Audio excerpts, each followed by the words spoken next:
you'll do it for me. No, no. I can't change your brain because my fingers are too fat to get inside your ear and twink your brain and take a thought out of one of the neurons that you put in there when you were 3 years old. But you can. So everything goes in there? Oh, everything, everything. There's no time there at all. Because in your brain, the unconscious mind is like 90% of your brain, and your conscious mind's only 10%. And the unconscious mind, in a movie called What the Bleep Do We Know, Candace Pert, who's a biologist, got 4 quantum physicists to calculate the speed with which the unconscious mind processes thoughts and feelings. And it was 400 million synapses a second, whereas your conscious mind only processes information at 12 or 13,000 synapses a second. A synapse is the gap between the neurons, which are the wires of your brain. There are billions of neurons, and every one is disconnected from the other. Little electrical arc continues the process. You know.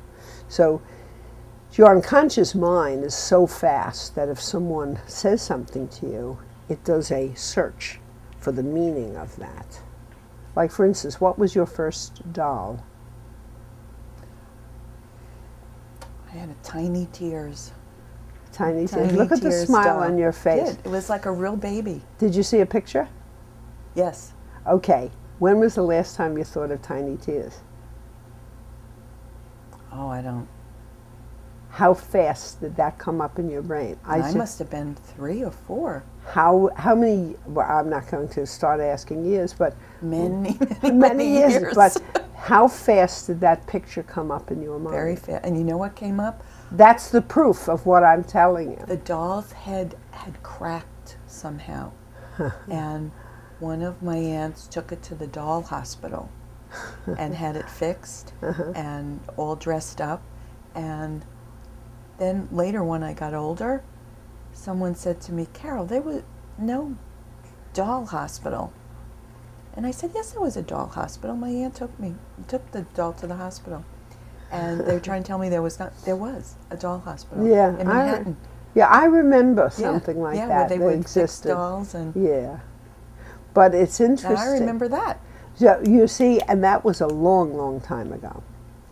Very long time ago. And how fast did that come up? All I said was, what was your first doll? Do I know what? I don't know what's in your brain. It came up with a picture, and before it did, your eyes went like this, because your eyes are part of the brain, and when it moves around, it's essentially searching the quadrants of your brain. Oh, wow. It's like a computer. Yeah, this is a faster computer than any computer. Except a computer you can kind of replicate and program and stuff like this, but your brain will search for that doll just as fast as could be. And if you just mention the fact without trying it out on a person, which is terribly simple, they wouldn't believe you. Right. You said, what do you mean my unconscious brain, she has all these theories? I said, that's not a theory. I can prove it to you. I said, what's your first doll? And they've come Tiny Tears in the hospital and the aunt and the whole thing. Yeah, and the first thing you did was smile, because you had a warm feeling to your Tiny Tears doll. Yeah. Isn't that amazing? It is. Now when people are talking, relating you today, and we take it personally because they're getting mad at you or they're giving you a hard time, the themes continue from our past, but the actors change. So that they may be reacting to somebody. They're reacting to you in the here and now, but God only knows what is triggering what from when and where, and they're coming up unreasonable with you. It's hard trying to figure that part out. Well, it's hard enough when you just, that's what you're hired to do. I mean, to help people find that. Right. You know, because, but to do it with someone you have a personal relationship with, there's a lot of wounded feelings when a person gives you a hard time. Yeah. And you're not thinking about what year they're in. Right. You know. And many times, I just kind of tap my watch twice. When I do training, and I go to Switzerland every year, I do training, I tap my watch twice because I taught this guy. You know, Look, if you get very upset, you don't know if this is coming from someone in your past. Something triggered a memory and a feeling, just like the doll here. And I told him, go like this. Tap your, you're not going to be able to remember this theory. Just tap your watch twice. Is this time one reaction or is this time two? Is your feeling coming from yesterday, triggered by something someone's doing today? Or is your feeling from today, just today? So what you mean if someone has a feeling about something that's going on in the present, and they have a very strong reaction, you got it, that you have to look at why your reaction is so strong, because you have to look back in your past, or? Well, it's hard to do that, but if you just tap your watch twice, you're reminding your own brain that there's a past thing that's feeling from the past is joining with something similar in the present, and it's got a big reaction. So I taught this guy this 9 years in a row when I was doing training there. And this one time, we're in a group, and we had a very emotional role play.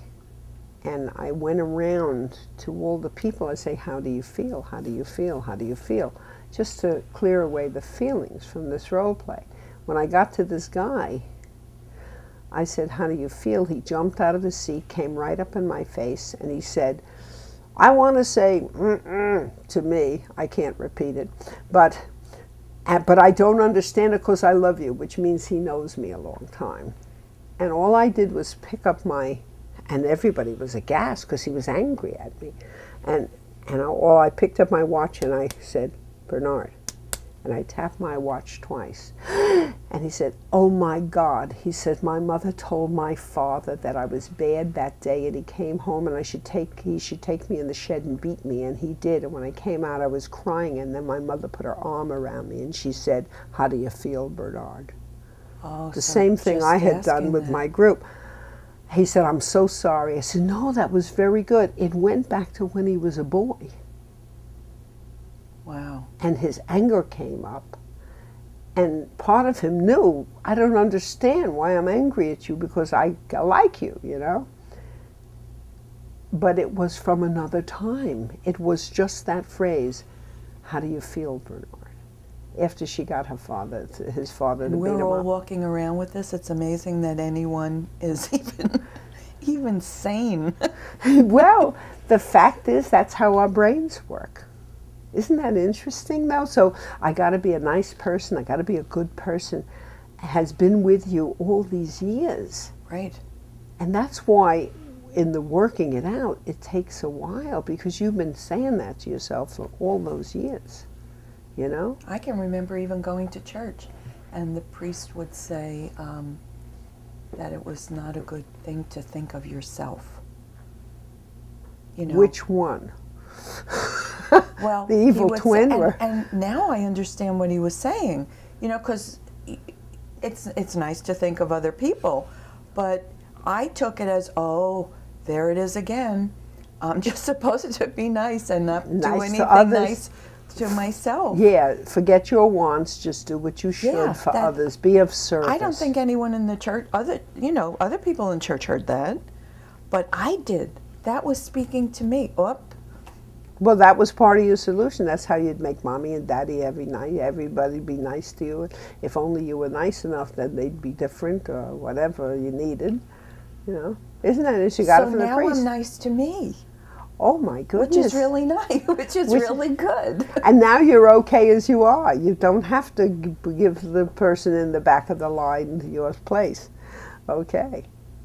Well, I thank you. This has been a wonderful session. Thank you very much. Well, I need to still come and to make sure that this does not go away. Yeah. Well, you bet. We're going to work on that. You just learn a lot. Okay. Listen, I want to thank you for coming.